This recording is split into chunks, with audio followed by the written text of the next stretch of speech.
En el vídeo de hoy, antes de adentrarnos propiamente en la filosofía de Nietzsche, vamos a hablar un poco de su vida y de su obra. Porque en el caso de Nietzsche, su vida está totalmente relacionada con toda la obra filosófica que va a escribir a lo largo de ella. Y con esto no me estoy refiriendo a que Nietzsche introdujese elementos autobiográficos dentro de su obra filosófica, aunque sí que es cierto que Nietzsche escribió una autobiografía titulada Ecce Homo. Me refiero más bien a que las distintas etapas en las que podemos de alguna manera estructurar o cortar la obra filosófica de Nietzsche se corresponden con cada una de las etapas de su propia vida. Desde su admiración en un primer momento por Schopenhauer hasta su ruptura con él, lo mismo le pasó con Wagner, hasta su enamoramiento de Lou Andreas Salomé y luego la ruptura con la misma al ser rechazado.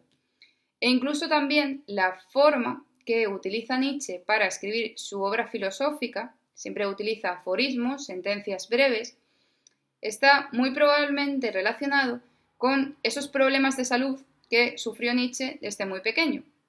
Nietzsche sufría profundos dolores de cabeza y además tenía problemas de visión y quizá fue este hecho lo que le llevó a decantarse por estos aforismos, por estas frases breves para escribir toda su obra filosófica. Así que, sin más rollos, vamos a por la biografía de Nietzsche. Nietzsche nació en 1844 en Röntgen, una región sajona de Turingia.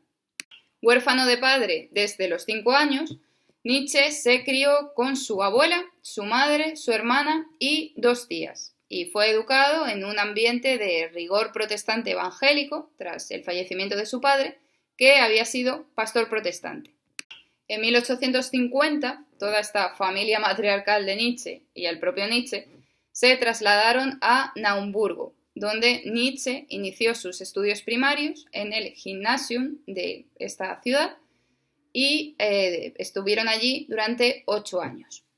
Una vez finalizados estos estudios primarios, Nietzsche ingresará en el famoso internado de Forta, donde concluirá sus estudios secundarios. Y durante este periodo ya se muestra, nos evidencia esa mala salud de Nietzsche, que como ya habíamos dicho antes, sufría persistentes dolores de cabeza y de ojos que le acompañarán a lo largo de su vida. En 1864, Nietzsche ingresa en la Universidad de Bonn con la intención de estudiar teología, siguiendo un poco esa tradición familiar.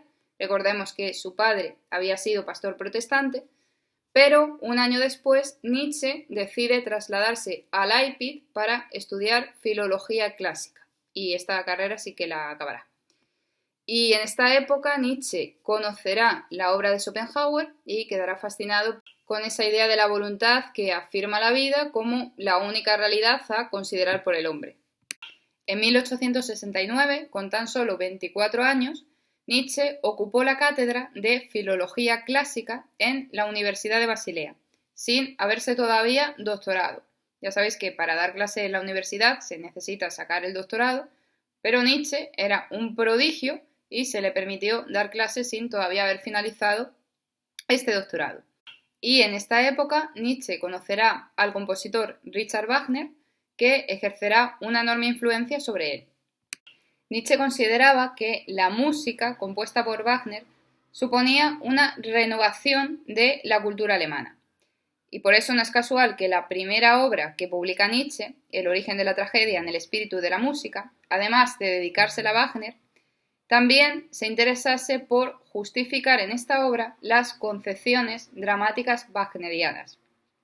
Y esta obra, junto con la que publicó Nietzsche muy de seguido, su segunda obra, Consideraciones intempestivas, constituyen la primera etapa de la filosofía de Nietzsche.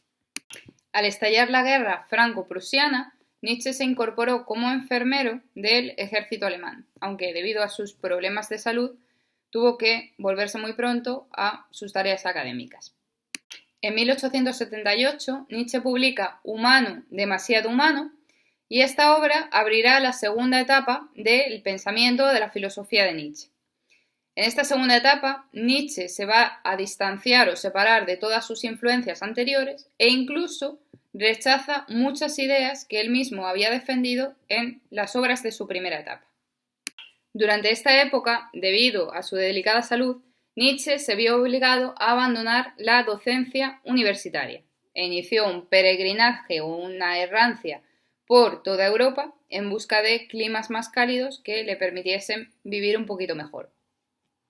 Durante esta época de vagabundeo por Europa, Nietzsche se enemistó con Wagner, debido al estreno por parte de Wagner de su ópera El Parsifal. Entonces Nietzsche interpretó que en esta ópera Wagner lo que quería era exaltar los valores cristianos. Y Nietzsche, que consideraba a Wagner como el máximo renovador de la cultura alemana, esta vuelta por parte de Wagner a esa exaltación de los valores tradicionales del cristianismo, pues no le cuadró mucho.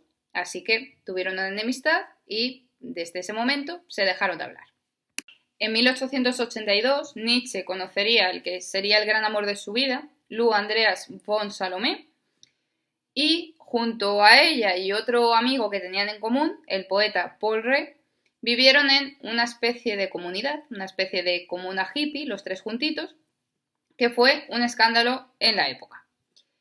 Nietzsche, al poquito de conocer a Lou Andreas von Salome, le pidió matrimonio y ella le dio calabazas.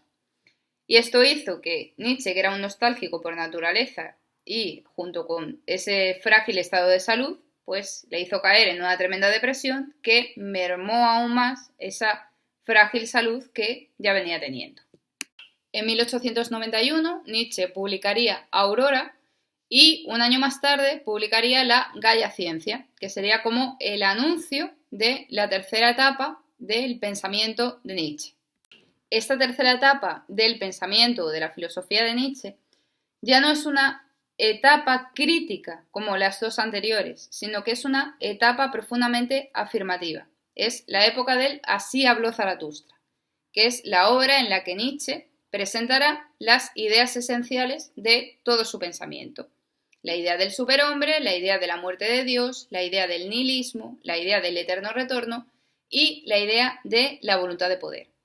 Entonces, esta etapa se trata de una etapa constructiva. Una vez que Nietzsche ha criticado, ha desmantelado en las dos etapas anteriores de su pensamiento toda la tradición filosófica y religiosa anterior, lo que se propone en esta tercera etapa es anunciar una nueva filosofía a través de esa figura del Zaratustra.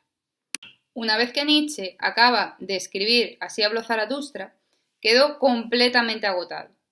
Sin embargo, todavía podemos distinguir una cuarta etapa dentro de la filosofía o dentro del pensamiento de Nietzsche, en la que Nietzsche vuelve otra vez a la crítica.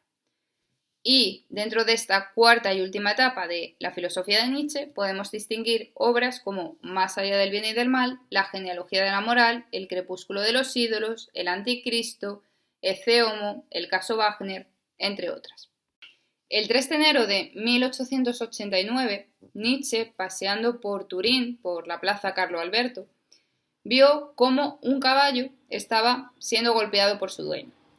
Y este hecho conmovió tantísimo a Nietzsche que, entre sollozos, se abrazó al caballo y le pidió perdón.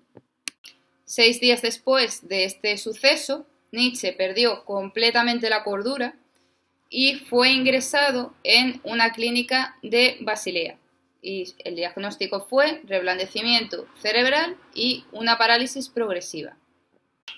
Hasta su muerte, el 25 de agosto de 1900, Nietzsche fue cuidado primero por su madre y luego, tras el fallecimiento de esta, se ocupó de él su hermana Elizabeth. Y Nietzsche, antes de morir, ya viéndose que había perdido completamente la cordura, de que prácticamente no reconocía a nadie, dejó escrita una carta en la que decía: «Mamá, estoy loco».